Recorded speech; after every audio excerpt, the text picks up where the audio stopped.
121st Psalms, beginning at the first verse to the 8th. Thank you, Jesus. I will begin reading. We all can read. I'll begin. I will lift up Jesus, just our Lord, created heaven and earth. He will not suffer thy feet to be moved. He will keep it thee sweet. The Lord is thy keeper. The Lord is thy shade upon thy right hand. The sun shall not smite thee by day, nor the moon by night. The Lord shall preserve thee from all evil. He shall preserve thy soul. The Lord shall preserve thy going out and thy coming in from this time forth and for even forevermore. Thank you, praise God for your word. Thank you, Jesus. We just want to go magnify the Lord. Amen. Praise the Lord. Oh, magnify the Lord, for He is worthy to be praised. Oh, magnify the Lord, for He is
So I'm gonna have to slow it back down a little bit because it just felt so good.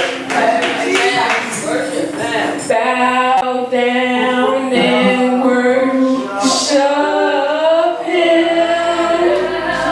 Worship Him. Oh, worship Him. Oh, worship Him. Say bow down and worship Him. Worship Him. Oh, worship Him. Oh, worship Him. Say bow down and worship Him. Enter in, oh, enter in, oh, enter in. Say bow down and worship Him. Oh, worship Him, worship Him. Oh, worship Him, oh, worship Him. Say bow down and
they feel the spirit.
Worked there for 3 months and they took the contract because of different places, because of the different people that the facility was hiring.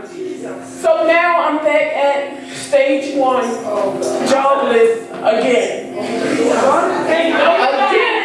Jobless again. Didn't know how the rent was going to get paid. Didn't know how I was going to have food on my table or none of that. Unemployment is not coming through. They're acting crazy. But guess what? My son's father is not here today. It might not matter what anyone thinks about him, but if it wasn't for him, we would be homeless. Amen. If it was not for him, we would be homeless.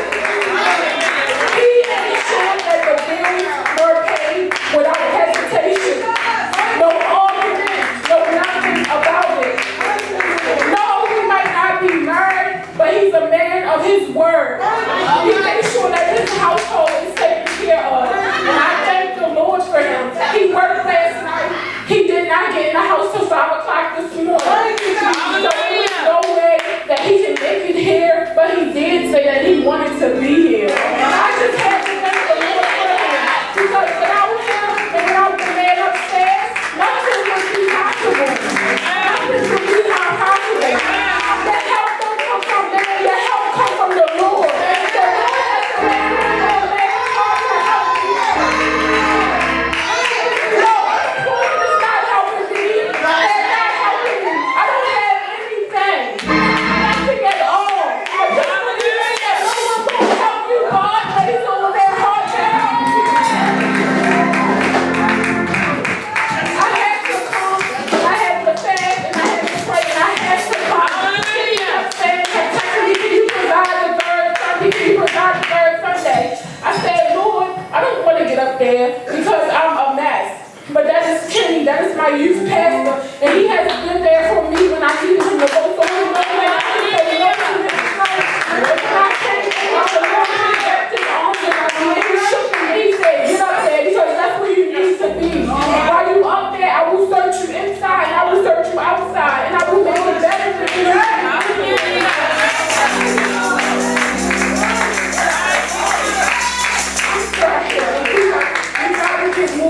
We got to get moving. We got prayer for the sick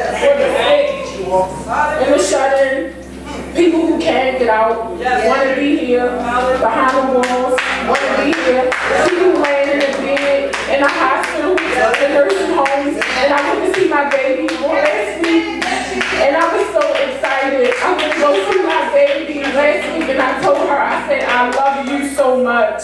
I had to come see you. If I didn't come see you and I talked to you while you sitting in your seat, what kind of thing would I be? And she cried, and we cried together, and it was so much rejoicing. So I'm going to ask one of our deacons to please come pray for the sick and the shut-in. There's so many of y'all that's powerful. Thank you. Thank you,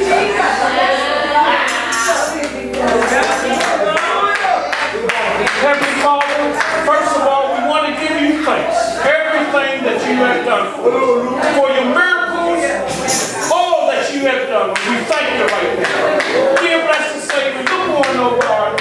Our brothers and sisters are not here that are sick. And that recovering, oh Lord. Heavenly Father, look on Cassandra, Lord. Yes, Lord. Yes, Lord. Look on Sister Brenda and Linda, Mother, oh God. Yes, Lord. Look on Brother Bettis, oh God. Yes, Lord. Any of our brothers and sisters that I haven't named, Lord Jesus, please, Lord, oh God. And we know that you will, oh God. And we thank you, Lord, for all of the miracles that you have done, how you touch our bodies, oh Lord. Oh, Heavenly Father, we thank you. In your name, Lord Jesus, amen. Amen.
At this time, if we want to have a time for everyone, our moment of fellowship, could our musicians please play our favorite song? Amen.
his name together.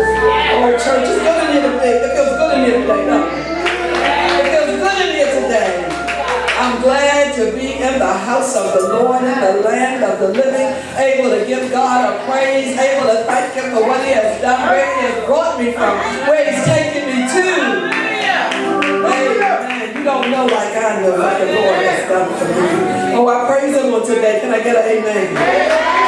Yes. Praise God. Praise the worship leaders. God bless you. Amen. God bless you. God bless you. Praise the Lord. Bless you. Praise the Lord. What's the fan on? All right, we get too cool. Well, God and me. Amen. Some say it no, some say it yes. Turn it on for a little while. We turn it on. Does it feel good in here to be spiritually for sure? Yes. I feel good in my soul today. Amen. Seeing you rejoice and praising God. No. Yeah, just leave him alone. Just leave him alone. Come on, distraction. Thank you. Praise the Lord. God is good, church. I said, God is good. Amen. Praise and worship leaders, for sound engineers. Praise the Lord. Technicians today. Amen. Glad to see you back, Brother Blackstone. We missed you. Davis, amen. Our usher back at the door.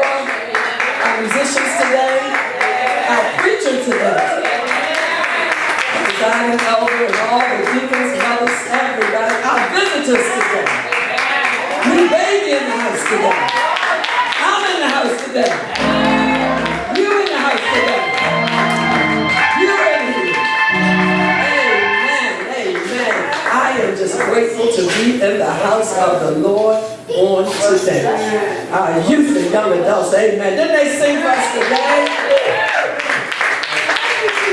And we get ready for the word of God. All right. So I want you to get sleepy and tired now. I want you to put that energy and set it back up this way. Amen. That the Lord will bring forth a word that we can hear from the Lord. Anybody want a word from the Lord today? Anybody want to hear from the Lord today? If I don't hear from you, Lord, I won't know what to do. We have a preacher that can preach, and I believe he will preach today. God bless you to our own Reverend Rivers. Amen. Praise the Lord, saints of God. Praise the Lord, saints of God.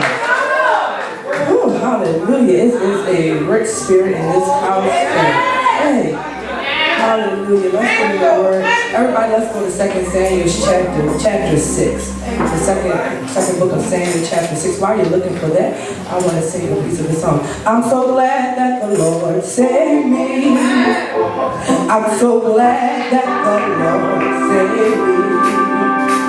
If it had not been for Jesus, where would I be? I'm so glad that the Lord saved me. Come on, clap your hands. I'm so glad that the Lord saved me. I'm so glad that the Lord saved me. If it had not been for Jesus, where would I be? I'm so glad that the Lord saved me. Come on, can you say one more time? I'm so glad that the Lord saved me. Are you glad about it? I'm so glad that the Lord saved me. If it had not been for Jesus, where would I be? I'm so glad that the Lord saved me. Let's go to church. He saved me. He saved me.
kind of revival that you're just happy to be saved.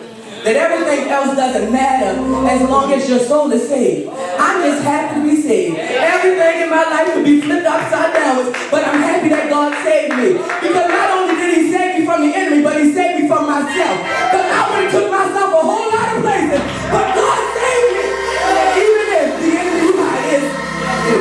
All right. 2 Samuel chapter 6, beginning at verse 6. I'm going to be jumping all over the text today.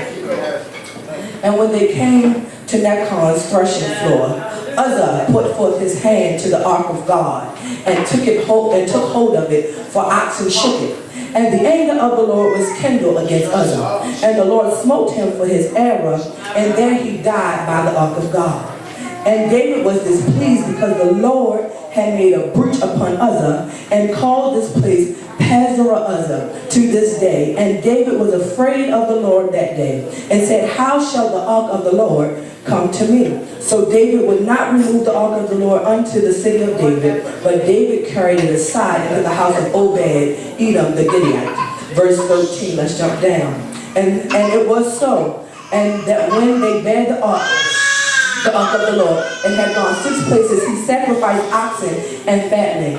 And David danced before the Lord with all his might, and David was girded with the linen ephod. So David and all the house of Israel brought up the ark of the Lord with shouting and with the sound of the trumpet. And as the ark of the Lord came into the city of David, Michal, Saul's daughter, looked through the window and saw King David, leaping and dancing before the Lord, and she despised him in her heart. Verse 20. Then David returned to bless his house. And Michal, the daughter of Saul, came out to meet David and said, how glorious was the king of Israel today, who uncovered himself today in the eyes of the handmaidens of his servants, and one of the vain fellows shamelessly uncovers himself. And David said unto Michal, it was before the Lord, which chose me before thy father and before all of the house, to appoint me ruler over the people of the Lord, over Israel. Therefore I will play before the Lord, and I will yet be more vile than thus. And I will base in my own sight, and the handmaid and the maidservants which thou hast spoken of them shall I be head in honor. If I could preach a topic today, can you tell your neighbor there's power in your praise? Tell your neighbor there's power in your praise. Church one afternoon, there were 2 young adults out enjoying lunch and each other's company. There had just arose a situation that involved the 2 of them, and while discussing the manner of the situation and what will happen moving forward, the young man yelled out, if they see me Sunday, I'll still be praising. Then the young woman yelled out, there is power and praise. I know it's pretty early in my sermon, but if I could remind you that your praise has value with God. Your praise has power with God. Too many times I believe in our charismatic church, we diminish praise to something just emotional. But when you understand that your praise has power and that your praise has value, you will realize that it's not just emotional, but it's a spiritual experience. Your body is reacting emotionally to something that's happening to you spiritually. The Bible says, let everything that has breath praise you the Lord. That's why I don't understand why people can come to church and sit like a bump on the log and sit like God hasn't blessed and sit like God hasn't delivered and sit like God hasn't healed your body, not knowing that what is happening on the inside makes you respond on the outside. I'm reminded of a song that the saints used to say, I got something on the inside, working on the outside. Oh, what a change in my life. Because praise is more than my emotions. Praise is my spiritual being reflecting off of my physical body. So what's going on in our text today, I want to take you back and give you a little history lesson. All right. What's happening? Reflect all the way back to 1 Samuel chapter 4, when the Philistines had captured the Ark of the Covenant and the glory of the Lord departed from Israel.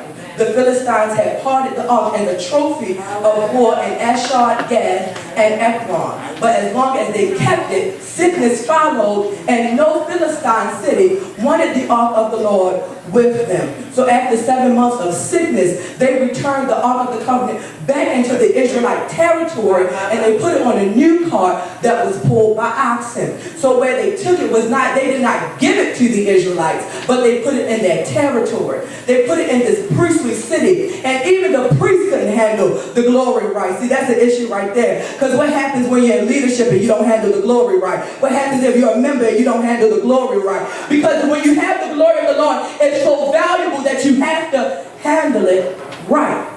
So they took the Ark of the Covenant. I'm in the text, read chapter 6, 1 Samuel verse 6, chapter 6. And they moved the Ark of the Covenant again. And they took it to Anabab's house on the hill and consecrated Elzar, his son, to guard the Ark of the Lord. And there the Ark of the Lord remained throughout the reign of Samuel and of Saul. But here we move forward in our text, some years have gone by, David becomes king. And David places in his heart that I want the glory to come back. Because sometimes you can't operate without glory. You need the glory of the Lord to hold you. So David puts in his heart that I want the glory of the Lord to come back to the children of Israel. So what does he do? He calls a nationwide event. He calls over 30,000 men of Israel to go back and get the Ark of the Lord. But what happened was they handled the Ark incorrectly again. They handled it wrong again because they put it on the back, on the cart of an oxen again. And what happened was, while they were moving forward to the city of David, the ark was beginning to fall. And so Uzzah put his hand out, trying to stop the ark. And trying to stop the Ark of the Covenant, and he died. See, many scholars would debate, I've been studying at St. Mary's, many scholars would debate, why would God smite Uzzah for trying to protect his glory? Why? Because sometimes God just gave me this simple answer. Sometimes you just have to follow my directions. God says, I can handle myself. You don't have to touch me. If I fall, I still got glory. If something happens, I still got glory. You don't have to touch the ark. If you follow the simple instructions of God, everything will be all right. So he puts his hand out to touch the ark. And God smites him. God kills him straight on the spot. Just drop dead. And because sometimes we're so busy trying to save things, and God is like, take your hand out the pot. If you take your hand out the pot, you won't get burned. So many times we're trying to operate and trying to help God out. God don't need your help. God is God all by himself, and he does not need your help to do anything. So David gets mad, and David gets in his feelings, and he leaves the ark in the house of Obed-Edom. And so for 3 months, it dwells in the house of Obed-Edom, and Obed-Edom's house is blessed. So David gets word that Obed-Edom's house is being blessed because the ark of the Lord is there, because that's where the glory of the Lord has been dwelling. So he goes back to get the ark. And when he brings it into the city, he begins to praise with all of his might. This doesn't become a formal exercise, but it's worship from his heart. It's praise from his heart. It's a thanksgiving. He's so happy because he's done what God has told him to do, and he gets a little undignified. So when David's wife, Michal, starts to question him about his behavior, he says one thing: I will become even more undignified than this, and I will be humiliated in my own eyes. Church, I want to leave you with this. In order for your praise to have power, you must experience turbulence, you must experience victory, and you must experience spectators. My first point, turbulence. Experience turbulence. Turbulence is defined as conflict and confusion. I've been watching a lot of How to Get Away with Murder, so this is going to help me struck my text.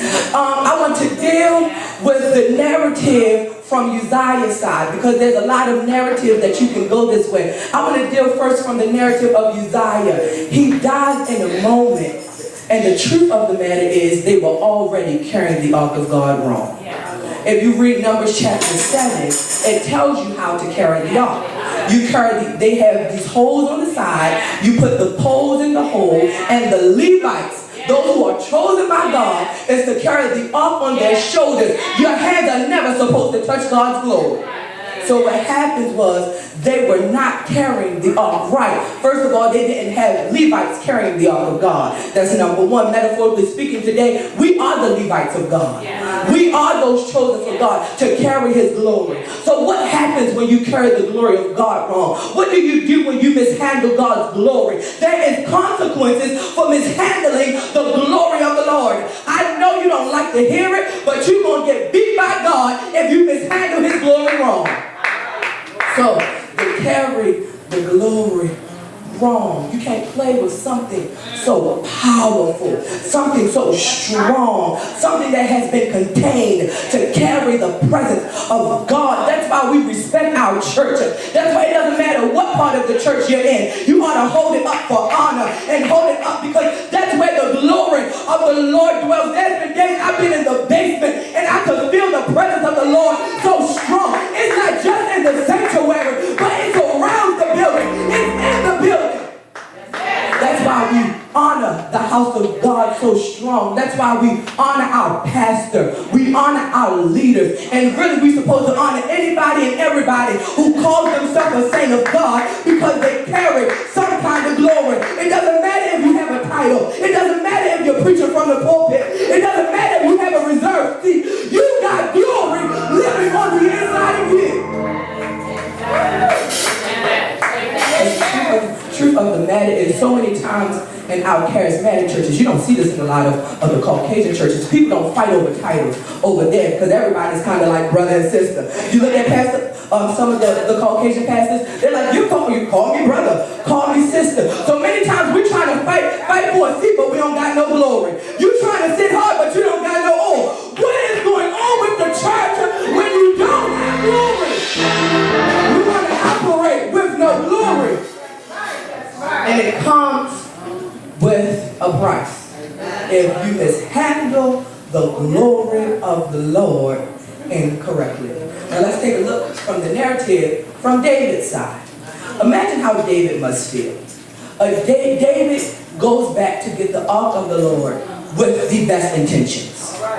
He goes back because his heart is for the Lord. He's a man after God's own heart. It's in the Bible. He goes back because he wants the glory of the Lord to come, but with his good intentions, something bad happens. Other dies.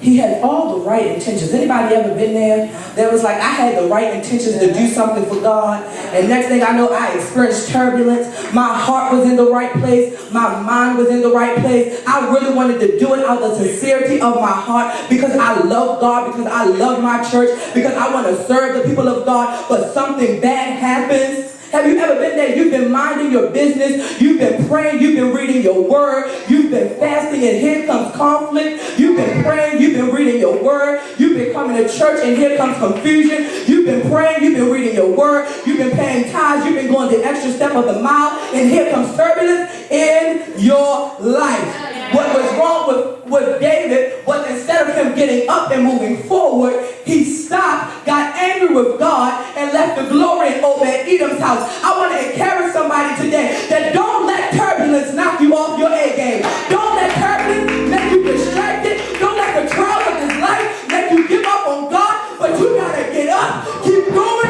keep it pushing, take a listen, and keep on kicking. Don't give up because you've experienced turbulence from the assignment. Because the assignment is costly.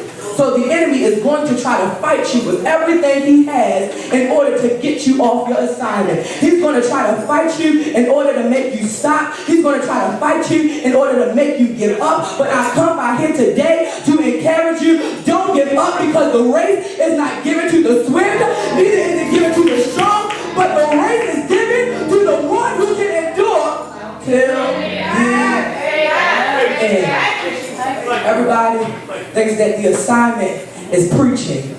The assignment is praise and worship. The assignment is being in leadership. But sometimes God has given you an assignment to take dominion in your house. Sometimes God has given you an assignment to take dominion in your school. Sometimes God has given you an assignment to take dominion in your workplace, to take dominion in your house. And instead of giving up, you got to keep on going. You got to keep on going. If it's okay, I'm going to have a transparent moment here. A couple of weeks ago, something had happened, and I went to pastor and I was like, I don't want to do this no more. There was a particular thing, and I told her, I said, I really don't want to do this anymore.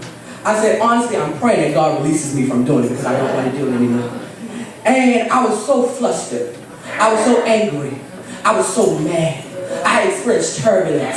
I experienced conflict. And I said, I really don't want to do this anymore. I'm okay with coming to church and doing X, Y, and Z, but this I want to push to the side for a moment because it was becoming uncomfortable. What happens when the assignment becomes uncomfortable? When the assignment puts you in a place where you're no longer comfortable with God anymore. When the assignment makes you mad with God. And you're like, God, why is this going on? Do you give up? So I told her, I said, I don't want to. She could tell. I told her, I was like, I don't really want to do this no more. I was a little angry, so I probably didn't say it just like that. But I told her I really didn't want to do it anymore.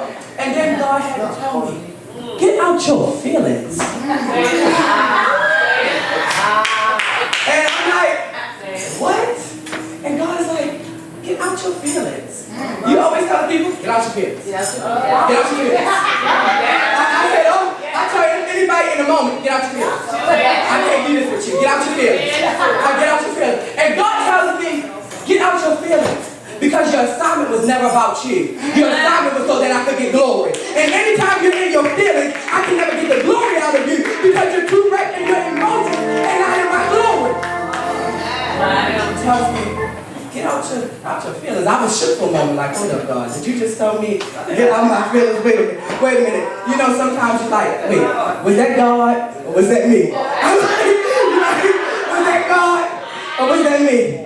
Come on, let's be honest here, church. Sometimes when God talks to you, you're like, is that me? Is that my conscience? Because God doesn't always come with a loud voice. Sometimes it's the still quietness when you're in your room and you think you're just thinking in your mind and God starts talking to you and you're like, get out your feelings. I'm like, God, what you mean get out my feelings? But God said, you gotta keep on pushing because there's weight. There's a weight to your assignment, church.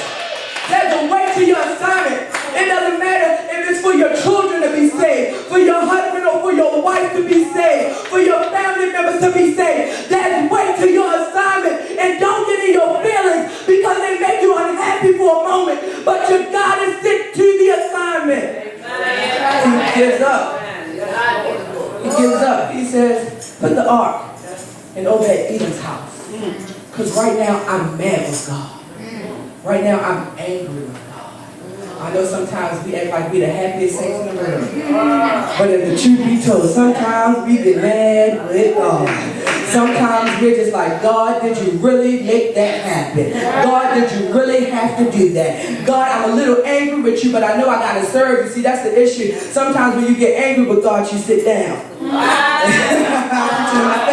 Sometimes you get angry with God and you sit down. And you're like, come on, I don't want to talk to this person. I don't want to talk to that person. You tune out from the whole church. You tune out from your family. You deal with your own personal stuff. You don't want to talk to nobody. You blocking the church. You like, you see your pastor calling? I flip the phone over. I don't want to talk to her right now. You see the saints calling? You're like, I don't want to deal with that. But the truth of the matter is, it doesn't matter who you get mad at, because God still has an assignment for you. It doesn't matter. You can get mad at the pastor. You can get mad at the elders. You can get mad at the deacons. You can get mad at the people in the sound box. You can get mad at the people at the door. I always get mad at the musicians, but it doesn't matter because no matter where you go, your assignment is going to be chasing you down. Wherever you go, you'll be uncomfortable. And the truth of the matter is, David's house could have been blessed. But what happened was, he left it in Obed-Edom's house, so his house was blessed. I don't want you to get my blessing. I'm going to be real stingy. I don't want you to get my blessing. I want my blessing and mine. Y'all seen the commercial? He said, I want my money. I want my money and it's mine. I want my money now. I want my blessing now because it rightfully belongs to me. So, my second point, experience victory. David was smart enough to go back and recover the ark from Obed-Edom's house. 3 months had gone by, but he still went back to complete his assignment. The scripture says, so David went up and brought the ark of God from the house of Obed-Edom into the city of David with gladness. Verse 14 says, and David danced before the Lord with all his might, and David was girded with the linen ephod. So David and all the house of Israel brought up the ark of the Lord with shouting and with dancing and with the sound of the trumpet. Amen. David is praising God because this is the victory he expected. This is what he wanted the outcome to be. Nobody told David that he was going to go through turbulence in order to complete the assignment. But instead David gave up. But now David is getting the victory. The truth of the matter is we are not like David. Because we have somebody who tells us that you're going to go through. We have songs like nobody told me that the road would be easy, but I don't believe he brought me this far to leave me. David didn't have, I'll never leave you, nor will I forsake you. David didn't have, I'll supply all your needs according to my riches and glory. But now we got the living, the walking, the talking, the engrafted word of God living with us to tell us that you will experience turbulence, but God is going to bring you to a place called victory. I know it may sound cliche, but there's victory on the other side of trial.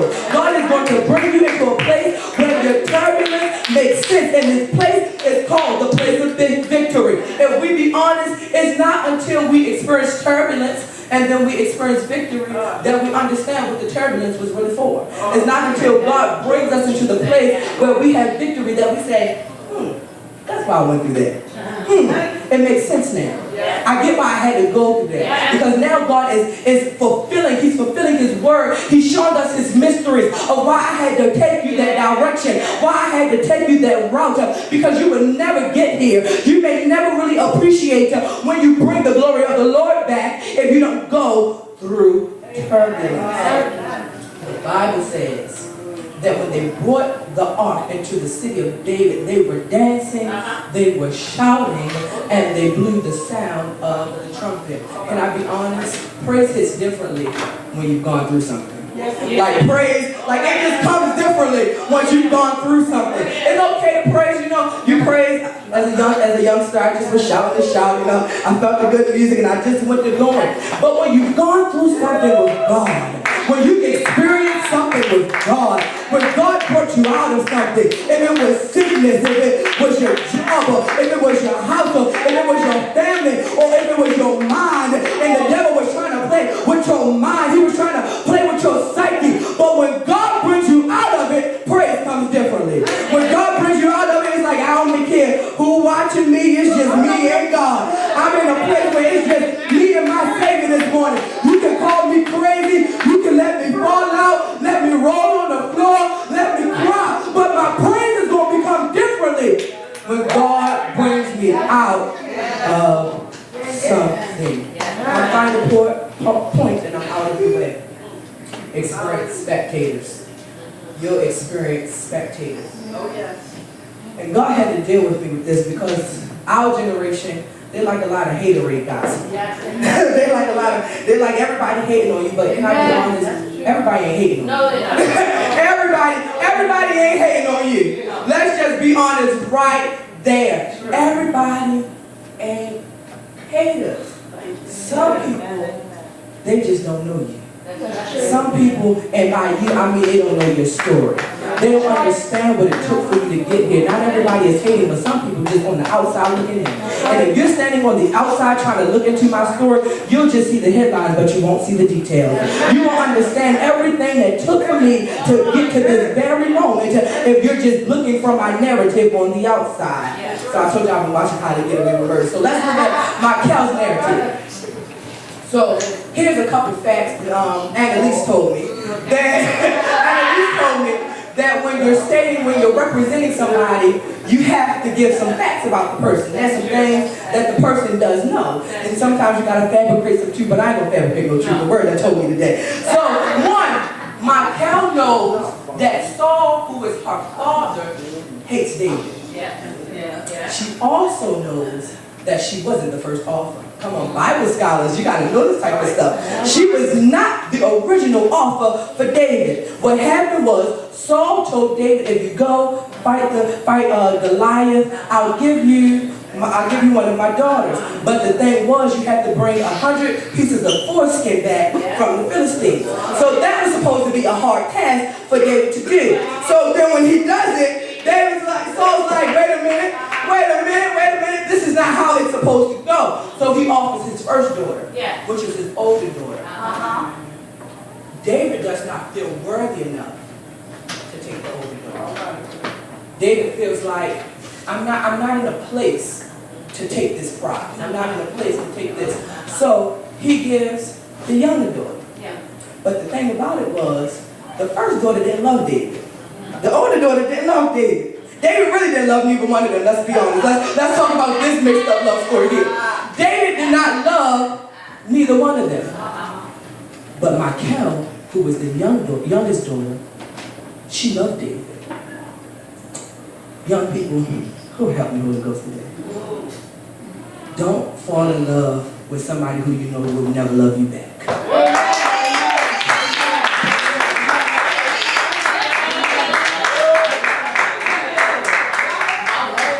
Some people, no matter who you are, they will never love you back. They ain't never gonna love you the way you want to be loved. They might give you everything in the world. They might give you houses. They might give you cars. They might put money in your pocket, but they might never love you the way you want to be loved. The truth of the matter was, she was Saul's daughter, which means her father was already a king. That means she already lived in the palace. So for David, who is going to be the next king, who's going to be the successor of Saul, she just got from one palace to another. Let's just be honest right there. And she just left from one good place to another good place. Don't diminish your worth by loving somebody who don't want you. It's the hardest thing to hear, but the truth of the matter is, they can do everything to make you think they love you, but on the inside, they can feel something totally different from you. So these are things that she knows. She knows that David does not love her. She knows that Saul really offered them for something that he thought David was never going to do. But the thing about it was, she didn't know this because she was told this. She knew this because she was a spectator all her life. Some people, they just gonna watch you all your life. I had to learn it the hard way. You might think that they're your friend. You might think that they got your back. You might think that they in love with you. You might think that they your ex-cool, they your best friend. Y'all going out to dinner, you buying them food, they buy you food, you help dressing them. But the truth of the matter is, they've been watching you your whole life. But what I had to understand was it does not make them a hater. It just makes them a spectator. They're just somebody on the outside looking on the inside wishing they were in your shoes. They're just somebody who's looking at you saying, I wish I had what they had. Pastor, I know you probably have experienced some spectators, some pastors who said they've always had music. We've never not had music. They've always had music. They've always had members. We've watched church doors close. We watch people, we go to that church, they got 5 people in that church, ain't nothing happening, ain't no spirit moving. They've always been spectators, but that does not mean they hate on you. That just means they don't know what it took for you to get to this present moment. Some people, they don't understand what it took for you to arrive to this place called victory. They don't understand everything you had to go through to get to this place. They don't understand all the tears you had to cry. They don't understand all the nights you laid in your bed and you asked God why. They don't understand when you went up to your last dime and felt like all hope was gone. They don't understand what it took for you to get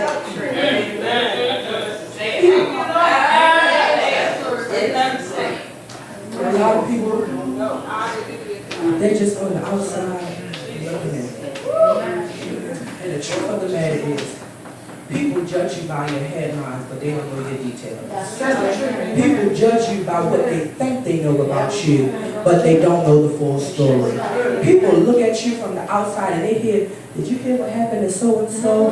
Did you hear this? Or they see you and you're crying, or something is going wrong in your life, but they don't really understand the full details of your life. I've come to a place and I told myself this: I'm not going to allow myself to get depressed over people no more. I'm not going to allow myself to have anxiety attacks and lay in my bed and sit in the dark because I don't know what the next step of my life is going to be. I'm not going to lay in my bed and let people who talk about me drive me insane. Talk about me all you want, sticks and stones. Sometimes they do hurt my bones, and sometimes your words do hurt. But the truth of the matter is, they only going to hurt for the moment. Because after I done thought about it, I'm going to pick my black self up and I'm going to keep on going. I'm going to take a lift in, I'm going to keep on taking. Talk about me all you want. I'm going to keep on going. Because the truth of the matter is, people going to, I say it all the time, we always say people going to talk about you today to the day you die. The truth of the matter is, people going to talk about you after you do. You're going to be dead, sleeping in your grave, the baggage that ate your body, ain't nothing in that casket no more, and folks still going to talk about you. So talk about me all you want. Judge it all you want. I know last week, I was on the floor. I know folk I was like, she is so dramatic. I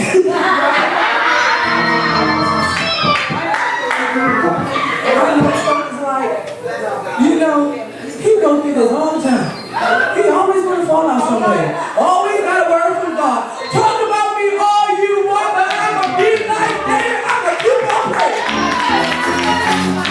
Say what you want about me, I'ma keep on shouting.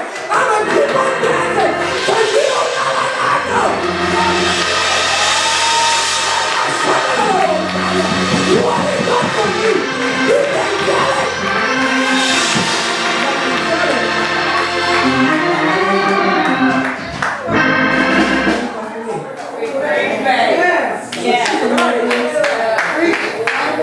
Sometimes people send you to a dark place because they talk about you. I've dealt with anxiety almost all my life. I had to come to a point, I think it was last year, and I told myself, I'm not doing this anymore. All right. I can't do this anymore. My past is my past. My past is my past for a reason. You can bring up my past all you want, but once I know I'm delivered, why am I allowing something to send me into anxiety again when God done already set me free? Truth of the matter is, all of us have things that we ain't never want people to find out about, but somehow they found out about it. And people like Michael loved David, but she still threw up in his face that he was out there acting like a fool.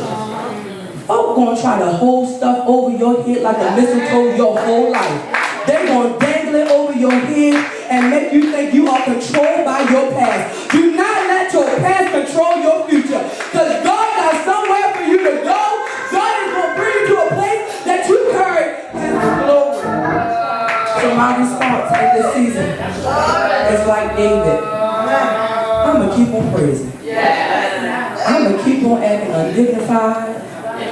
I'm going to roll on the floor. I'm pretty sure if we didn't have no things in the middle of the pews, I probably would have been like Elder Johnson and rolled all the way to the back. I'm going to call me a holy roller, call me a Jesus freak, say I do too much, say I talk about God too much, but you really don't know how good God has been to me. You don't know how many prayers I've asked God to do, and every prayer I've seen God bring into manifestation. You don't know what it felt like. All the nights I've cried, I was depressed, nobody understood me, I wanted to commit suicide, I was having anxiety attacks. You don't know, but my praise has power.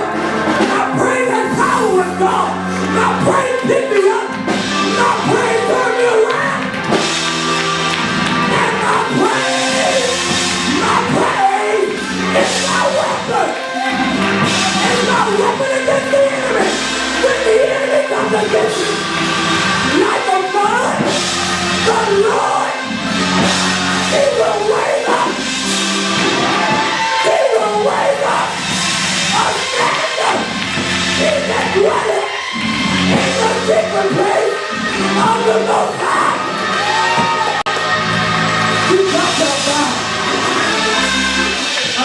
shadow.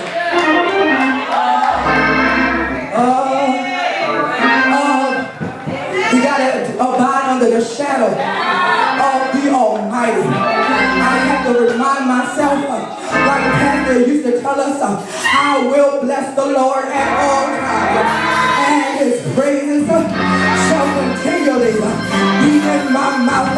My soul shall make a boast in the Lord. The humble shall hear thereof and be glad. And I don't care if you don't magnify with me. I'm a magnify for myself. I'm a praise God for myself.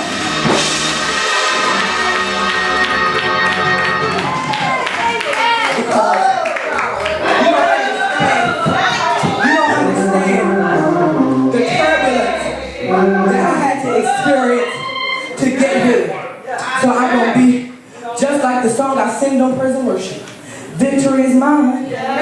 Victory today is mine. I told that old nasty devil. I told that old sweetfoot Satan. I told that old jellyback that got kicked out of heaven.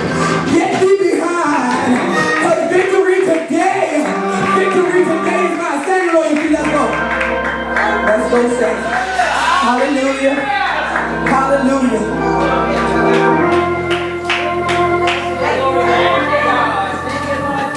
The truth of the matter is, we'll always have turbulence. We're not exempt from anything till Jesus comes back.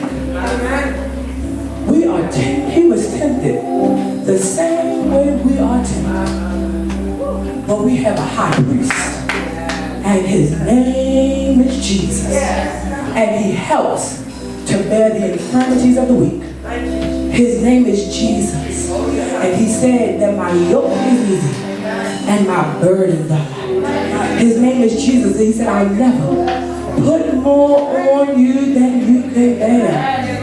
I know it may seem hard, but if God gave you the test, He knew you can handle it. If God put the weight on you, He knew that your shoulders was bold enough. He knew that your shoulders were strong enough to handle the weight. Church, don't lose your praise. Don't lose your praise. Hallelujah. It's going to get hard. It's going to seem like you can't do it. Some days you don't want to throw in the towel. Some days you're going to say, is this turbulence even worth it? What I'm experiencing, is it worth it? But keep on going. Keep on fighting. Trustee Scott, come and pray. Today, we're not going to do a formal altar call. But Trustee Scott, come and pray for us. Come and pray that the people who are experiencing turbulence, that they'll experience victory. But they'll hang on in there. That's why I told you that this morning. That they'll hang on in there to the end. Trustee Scott, pray for us. Amen, God. I thank you, God, for bringing us here. This is our destiny for today.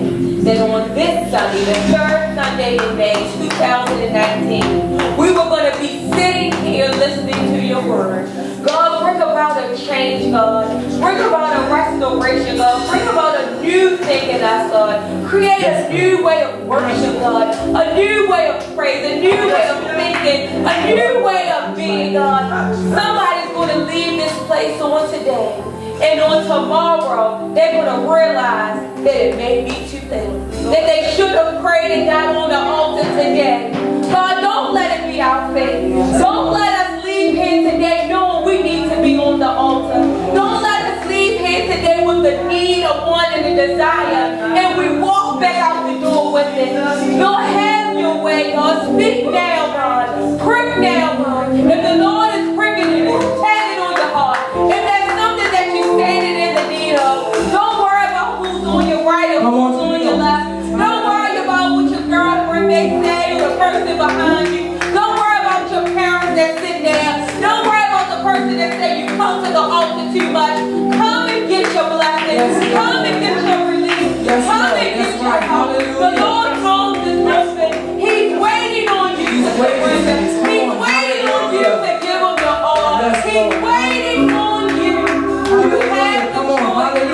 He gave you the choice. He gave you free mind to come and to get it right. No one's judging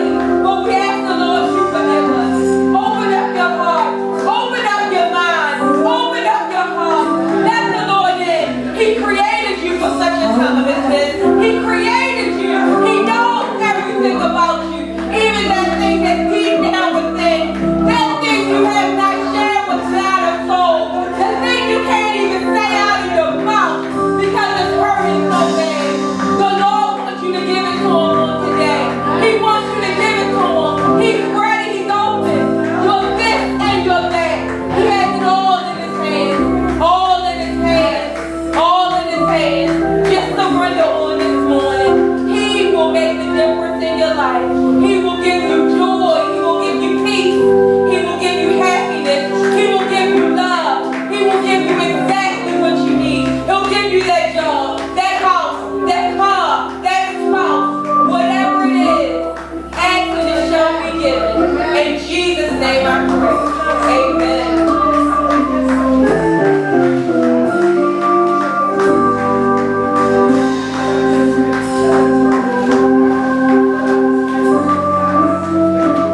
Come on, saints, if you're sitting in your seat, don't spectate, pray. Hallelujah, God. In the name of Jesus, God, send victory in this place, oh God. In the name of Jesus, loose your Holy Spirit today. In the name of Jesus, have thine own way, oh God. Move by your power today, God. Move by your spirit today, oh God. In the name of Jesus, oh God, we need you today. Oh God, we need you today. God, we need you to open doors, God. In the name of Jesus, God, we need you to make ways, oh God. Somebody's experienced turbulence in their life, oh God. In the name of Jesus, oh God, we need you today. God, somebody wants you today. Somebody needs you, God. Somebody wants victory today. Somebody wants deliverance today. God, come by here, Lord. Come by here, God. In the name of Jesus, we lose freedom in the house today. Come on, saints, and clap your hands. We lose freedom in the house today. We release the sound of war in the house. Somebody needs to be delivered today. Somebody needs to be set free today. Somebody needs to be washed today. Come by here, oh God. Come by here, oh God. In the name of Jesus. Come by here, oh God. We need you. Oh yes, we do, God. We need you today, oh God. As the deer panteth after the water brook, so does my soul long after thee. Oh God, we're thirsty today, God. Oh God, we need you today, God. Move by your power, God. Move by your spirit. Lead those who are bound today, God. In the name of Jesus. Somebody came down today. But leave them in the house today. We lose freedom